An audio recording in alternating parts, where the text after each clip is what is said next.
Update mga tayo. Bukin yata ng bagyo isa dito sa Luzon. Naapektuhan doon natin. Matibay. Ito po, alambre. Okay na. Okay, thank you. Oh, dami.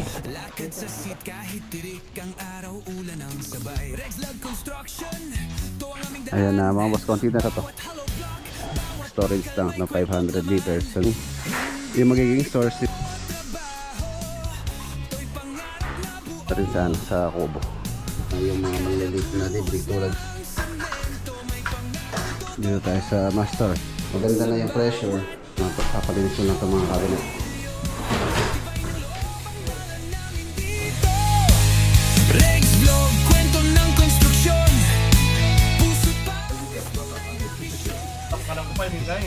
Ano si Jollibee oh. Mantap. Eh yung motor na yan, yan palaksin yung motor. Eh wala pa pala yung labor doon. So sabihin tayo, ang ganda. Eh ang ganda ng kinalabasan niya ngayon. Which is meron po siyang ilaw dyan. Meron pa pong cladding yan na kabagay sa kanilang napakagandang house. 8, 9, 10, 11. Meron lang siyang backsplash na maliit dyan. Then open na po yan. So kakalta po yan. Ganda. Pinet, floor to ceiling din po yung cabinet dito.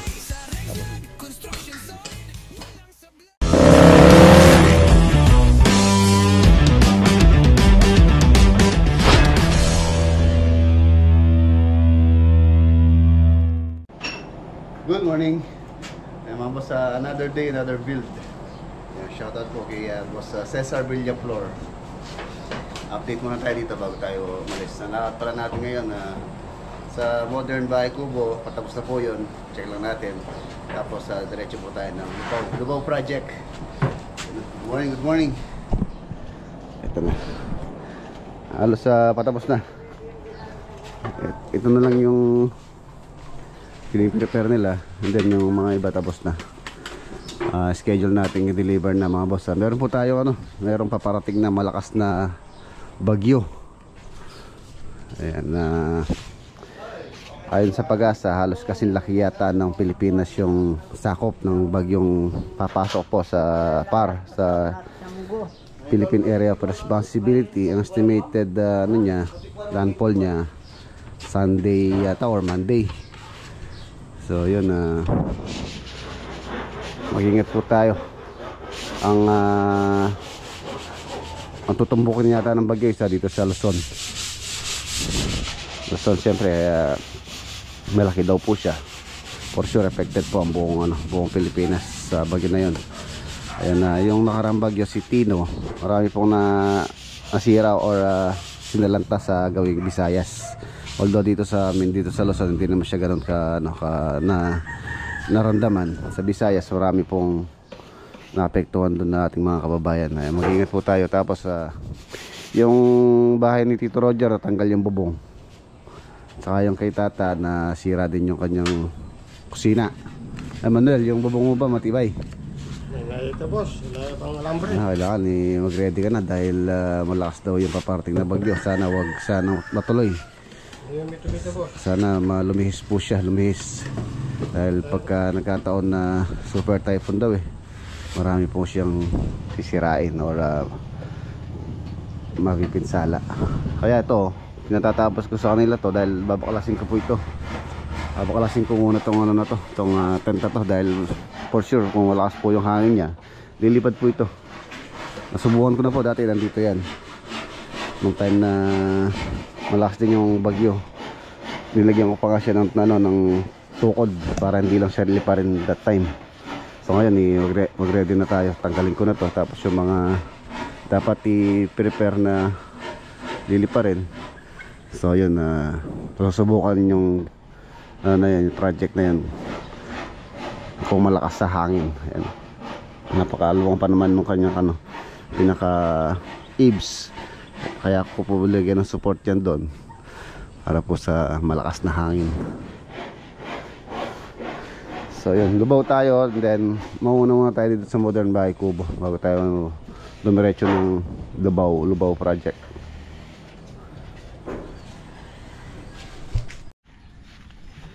Ito yung kasabay ng mga tinanim namin sa ano, sa Kalulot.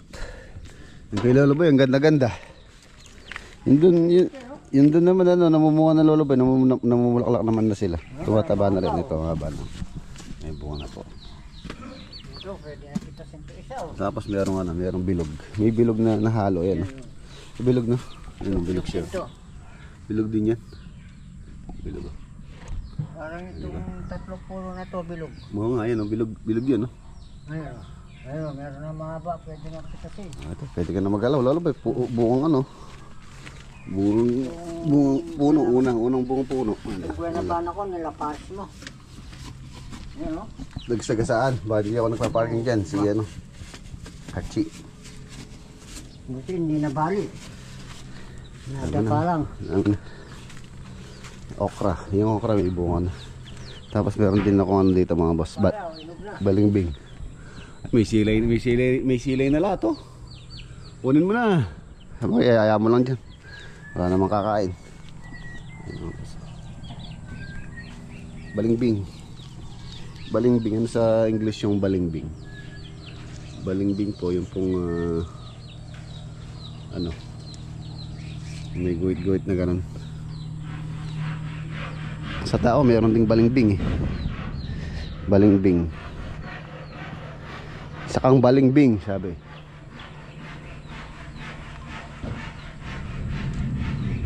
Nantay ko mamunga.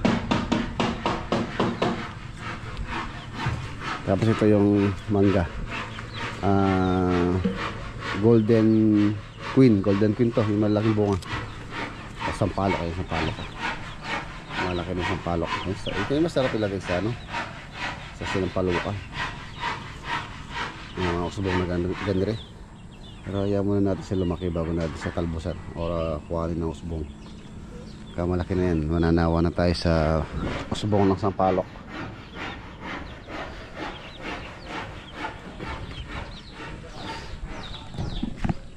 Dadaan kasi ako dito sa Bay City Hardware. Meron akong bibilhin kaya nagpapaalipas muna ako ng oras. Ang bukas nitong City Hardware ay sa alas 8. So para pagdating natin doon bukas na. Meron po akong bibilhin doon, dadaling ko sa Modern Bahay Kubo. Alas 8. Malapit lang naman dito sa Santa Ana lang. Siguro mga 15 minutes lang yung biyahe doon. Halos ako mamayang alas 8. Okay, let's go. Ano muna gagamitin natin ngayon? Si Proxy. Para nagagamit po kahit madalang lang.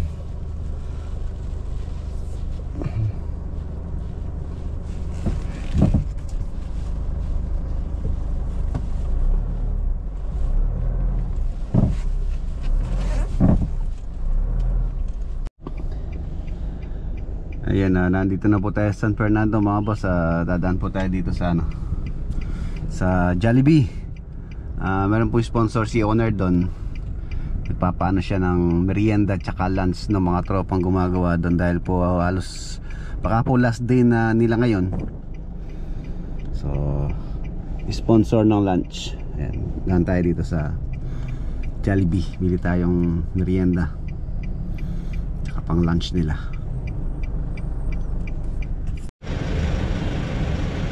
Waiting tayo sa order. Drive-thru.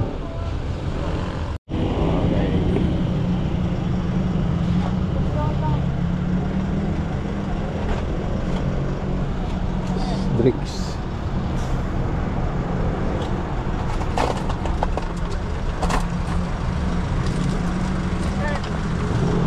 Dalawang bakit na lang yan. Okay. Dalawang bucket ng Chicken Joy. Okay na. Okay, thank you. Oh, dami. Okay, let's go.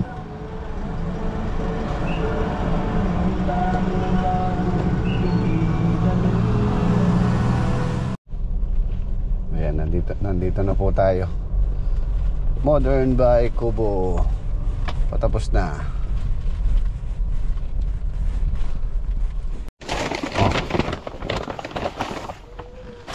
Oh, Jollibee.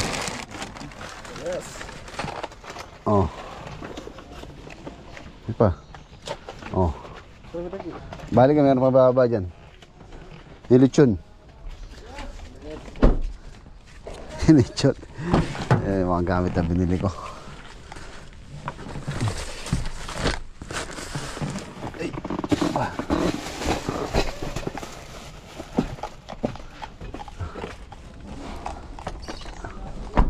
Pabad may pata ka rin paunakan mo ah. Balik tayo muna.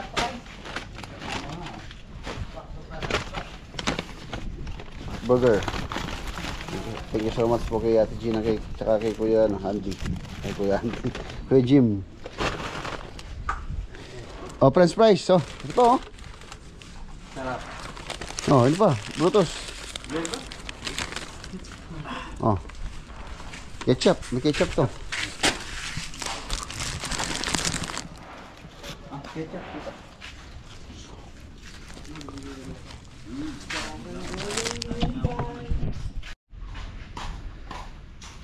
Ayan na mga boss, konti na lang. Ongoing po yung paglalagay ng screen. Baka itong screen hindi po matapos ngayon to. Malamang hanggang Sunday siguro. Medyo matrabaho po kasi yung mga possible na dadaanan ng lamok dito sa gilid. So kailangan isarado. Tapos ayun na yung ano, yung pong tangke.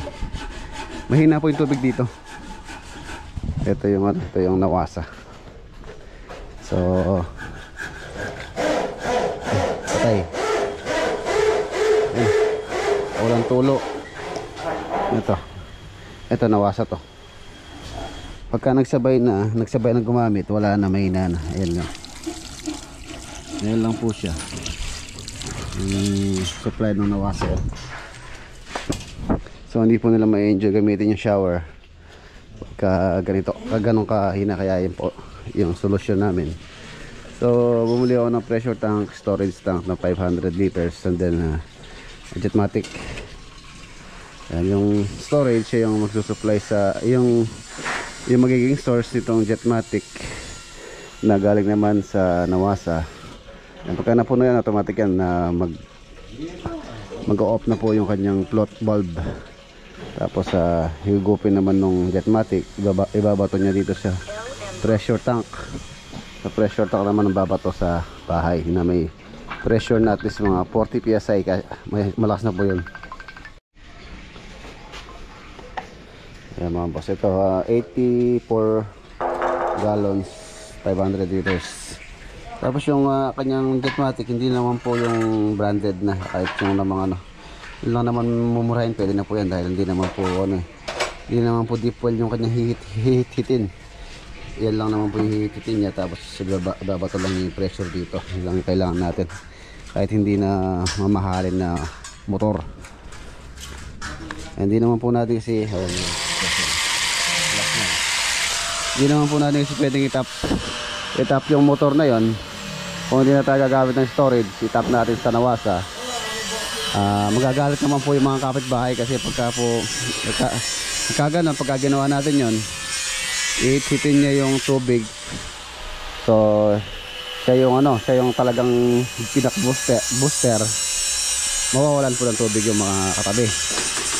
Bawal na bawal po yun. Magrereklamo po yung mga kapitbahay pagka ganun yung ginawa natin.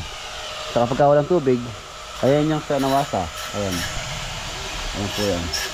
Tapos compare mo dito na nalagyan na ng pressure. Ito may pressure na to.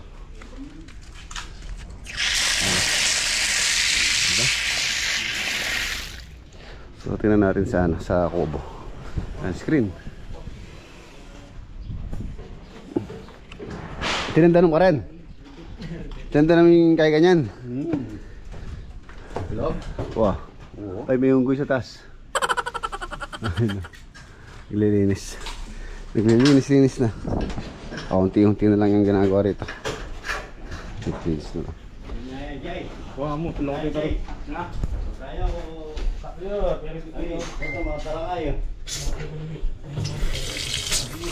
Tinggal mo yun, nililinis na. Oo. Mga bigyan Hindi man teflon. Taga tinggal mo rin yung magkain. Dalawa kayo. Balas. Ilalabas niya yung dumi niyan dahil lumakas yung pressure. Yan Teflon. Yung pagka po mahina, ito lang po yung magiging sanhi ng barado dahil meron pong filter yan. Yung mga maliliit na debris tulad yung mga buha-buhangin na yan, babara po dito yan. So pwede nyo pong buksan yan para linisin, lalo na pagka bagong top pa lang. Malakas na. Okay na. Ay, hindi pa natapos to. Sa bidet. Ay, wala. Sarado pa yung bulb. Hindi ko pala tapos dito. Nalagay pa yung mga fittings. Yun na lang po yung tatapusin. Baka hanggang bukas. Tapos silinis na dito. Ayan yung cabinet. Ang ganda. Smoke glass yung kanyang salamin. Linis na lang muna. Medyo man pa marami. Palinis ko.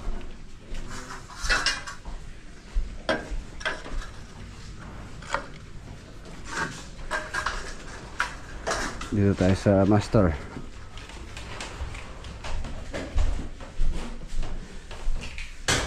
Linis na.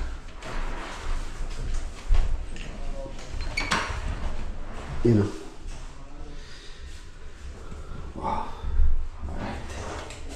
Yan. Malakas na. Di tulad nung previous, mga boss na previous sa vlog natin dito, napakahina. Hindi ganito kalakas. So ngayon, maganda na yung pressure. Ngayon, lakas. So, ma-appreciate na ni owner na maligo dito na malakas yung tubig. Pagkapos siyempre, kahit sino naman. Pagka nagsha-shower ka, napakahina. Hindi ka yung ma-appreciate yung ayan, lakas na. Ayan, tapos may heater. May heater po, yung heater pala nito is single point lang po yan. Connected siya dito. And then ito yung magiging magiging heat hot and cold niya itong telephone shower na to. Hindi katulad ng single point. Ay, yung multi-point. Yung multi-point, pati yan meron. Water closet. Functional na rin. Palilinis mo na lang ito. Linis.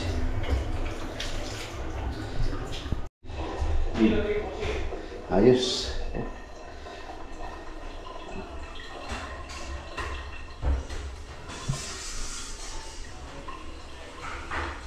Alright. Tapos may 110 po dyan. 110 to 20. 20 volts. Plastic pa. Tignan natin yung plastic. Ito. Tinanggal ko na yung plastic dito. Medyo na. Magamit na ni owner ito. Tignan natin yung kanyang cover.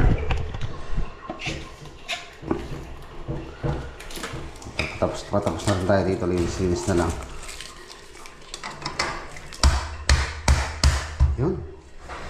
Yun. 220 po yan. 110. Tapos doon kaya nga rin kami mula ka rin kitang kusina ka rin, kitang cabinet din. Hay mga kabigyan. Aircon na rin.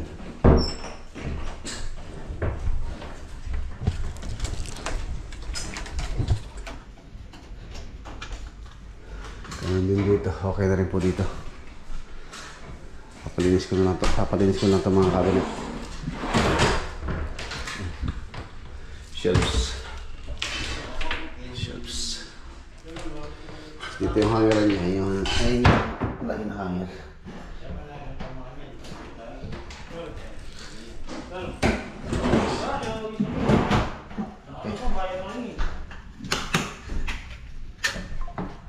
Nakal.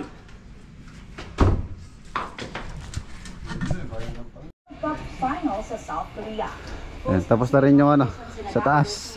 Pala yung hagdanan na lang yung hinihintay ko po rito. Yung access dito. Papunta ron. Ano pong gawad to? Buto ko ng Deborah Liway. Lagyan natin ng stair nosing dito. Stair nosing.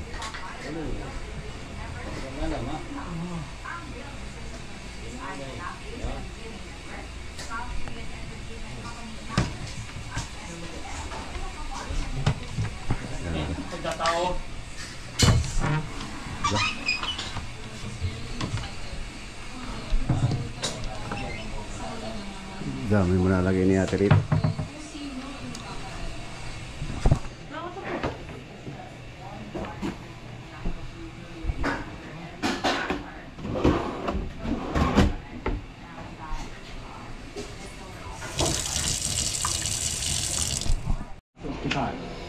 Ganito po nilagay namin yung screen dito mga boss, hindi po yung ordinary yung screen. Ayan, kung mapapansin nyo, napakatigas niyan. Hard mesh. Parang yung screen sa ano, sa mga UPVC window ganito. Ganito hard mesh. Tigas, matigas siya na ano, na matibay. Aluminum po ito, hindi po siya bakal. So hindi po kakalawangin yan. Madali lang din naman nalinisin yan, basta ano lang. I-brush lang. Brush yan. Siyempre hindi maiwasan na dumikit yung alikabok dito. O na hindi siyempre nililinis kahit ano namang bagay kung pinapabayaan dumumi. So pangit tingnan. Hindi naman siya dumilim tingnan. Maliwanag pa naman po siya kahit na nagka ano na siya, mosquito net.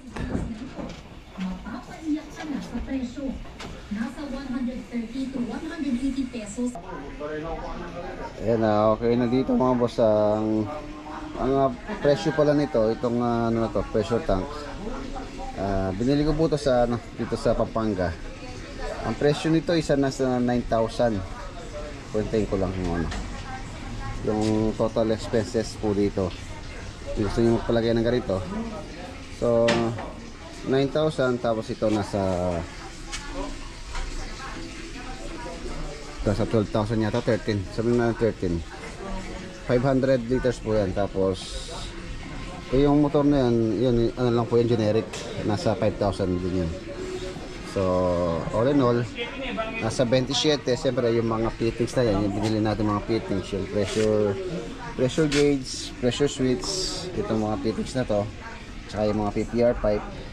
Sabihin na natin mag budget tayo dyan sa mga yan. Ayan, sa mga fittings nya, yung float bulb, tapos breaker. Sabihin natin mga 10,000 po yan. Ano kasi? Wala. 9 plus 13 tapos plus 5 equals 27 plus 10 equals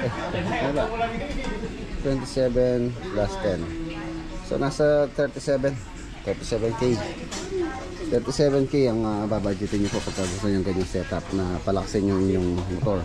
Wala pa pala yung labor doon, so sabihin natin yung labor nasa 3k yung paglalagay niyan. So almost 40,000 40k ang possible na magastos nyo po dyan. So pati yung mga wiring, safety breaker para syempre para dyan, dapat po separate yung breaker nyan. Ayan, meron siyang breaker yung motor. So yun, after lunch na tayo pupunta po ng ng Lubao. Tapos natin mag-lunch dito.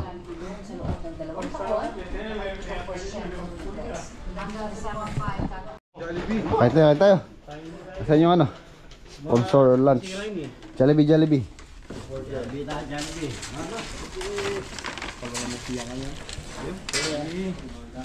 Jollibee.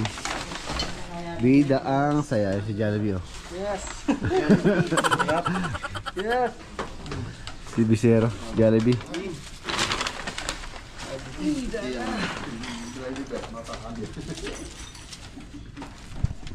Burger. Hey, hamburger. Burger. Jollibee. Merienda Jollibee. Lunch Jollibee. Meron siya pakalastas kanyan ni. Mukhang Jollibee. Wah, ayan kanak ko pa din kayo. Ayun na si Jollibee oh. Ayun no. Ito ni Jollibee kayo niya, bebe ni. Kain tayo. Jollibee yan, ganaw na. Chicken gayaran pala kayo. Drone shot mula sa taas, progress na mabilis. Kada floor kita mo na, di lang basta business. May team bag, may pamilya, kahit dusty ang mata. Dito sa vlog na to, damang-dama.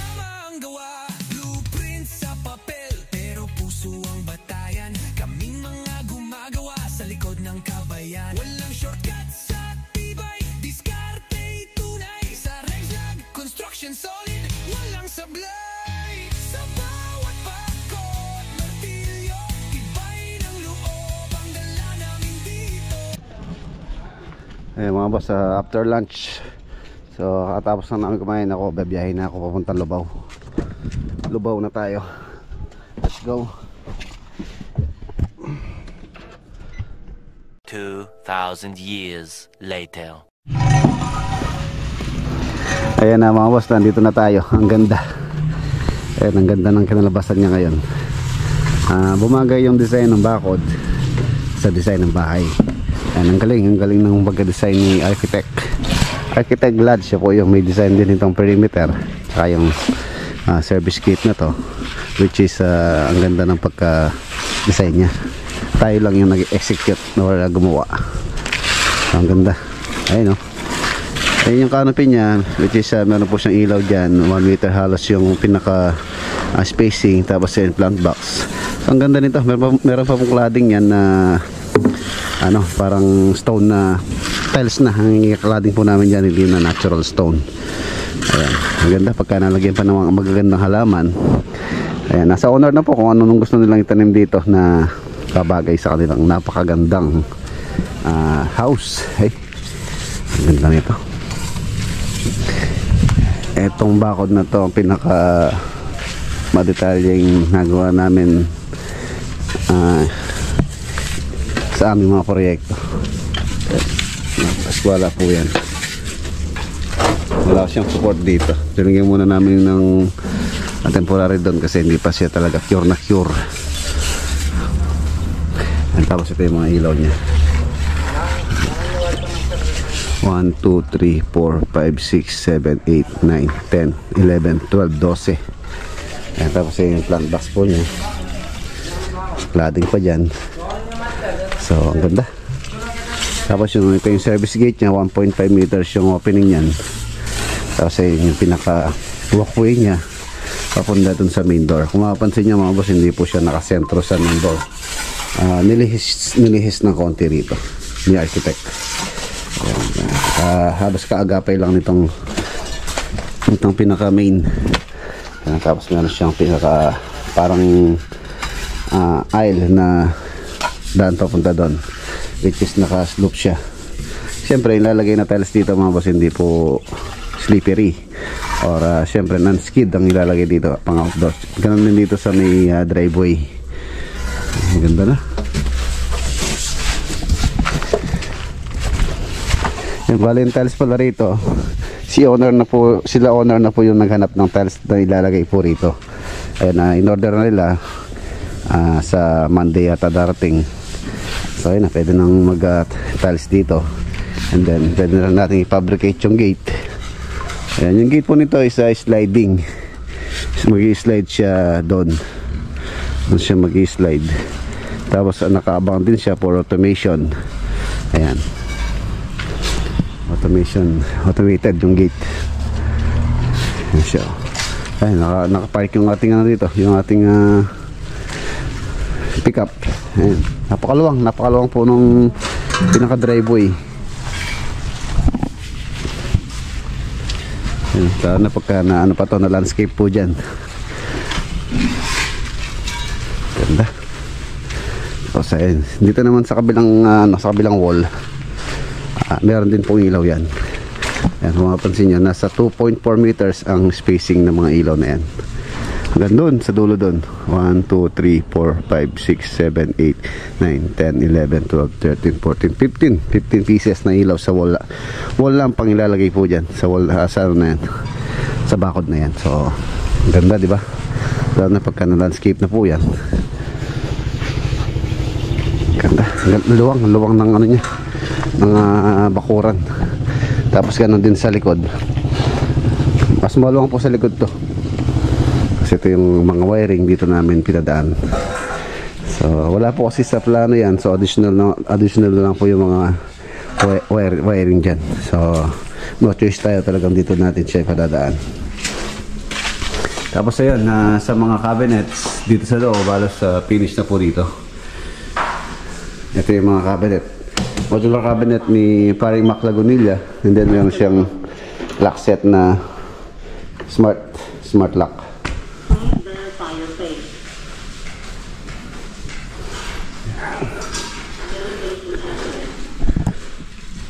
Ay, nakikiramay po pala kami, ang buong team ng Reds Vlog. Ang team ko sa team ni Paring Mac na meron pong pumanaw sa isang grupo nila. Ayan, ito yung mga modular na ilalagay pa. Bali, yung pong mga installer, umuwi muna. Tapos pagbalik nila, isasabay na po yung lahat ng mga modular na ilalagay dito. So, kaya po na ano muna to, hindi muna na nagawan nitong nakaraang linggo. Ano. Pero itong sa kitchen, alas kompleto na rin. Ayan. Tapos ito yung dirty kitchen. Ang dirty kitchen, nasa next week, papabubong ko na to. Bubong na lang ito, pipinishin niya. Yan, bali yung concept nito mga boss, sa open lang siya. Meron lang siyang backsplash na maliit dyan. Then open na po yan. Dirty kitchen, bubong lang siya para hindi mabasa.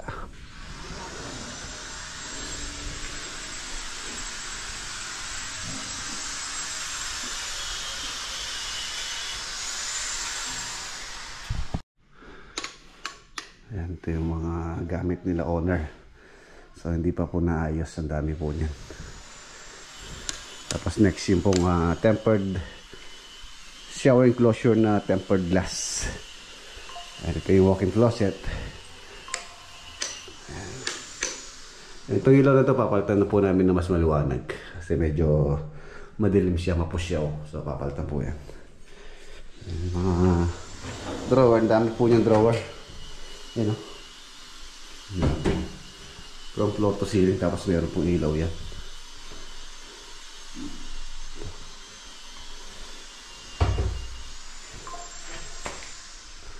Ganda nito pagka natapos. Yayamanin. Ganda. Tapos dito naman, ito naman CR. Yan nga, yung shower enclosure dito. Tempered glass. Ganon din dito yung mga ilaw na ito mga boss, pinapalitan ni owner to ng mas maliwanag. Actually, nandito na yan, yung mga ilaw. So, install na lang po yan. Meron din pong ano dito. Cabinet. Floor to ceiling din po yung cabinet dito. Tapos may lavatory dito. Vanity. Hanggang dito po yan. Hanggang dyan. Vanity. Kaya meron pong abang na countertop na saksakan dito. Then may abang para sa face mirror na may ilaw. Okay.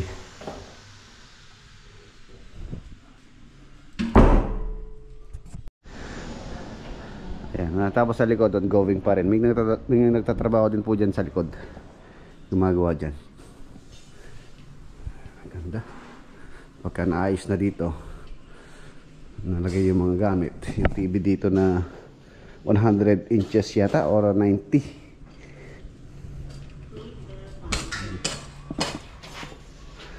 Natural stone cladding. Batong literal.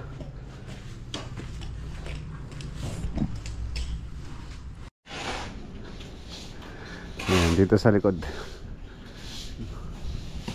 Plastering.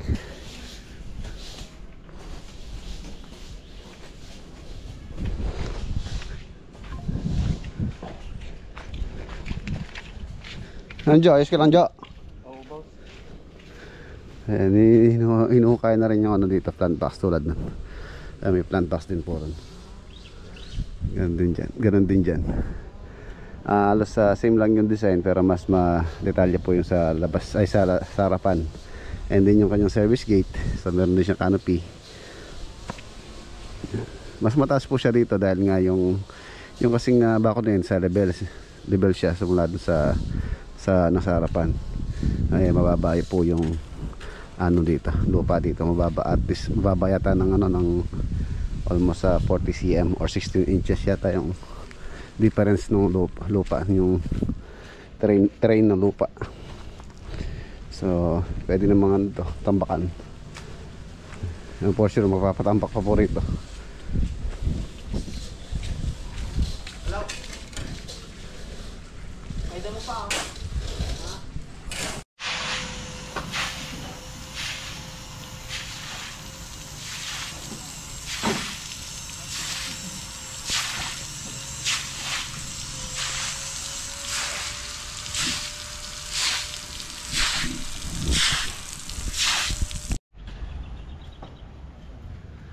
Ayan mga boss, ang ganda-ganda. Oh. Pasok mo rito. Meron siyang shade. Ayan, dito po mag-i-slide yung gate. Ito po yung ano nito is ano doon. Pantay doon. Ayan, pantay-pantay po yung ano na to, yung grid na to. Grid line na to. Ayan, dyan po mag-i-slide yung gate. So ayun na rin mga abang na para sa kanyang ano, automation.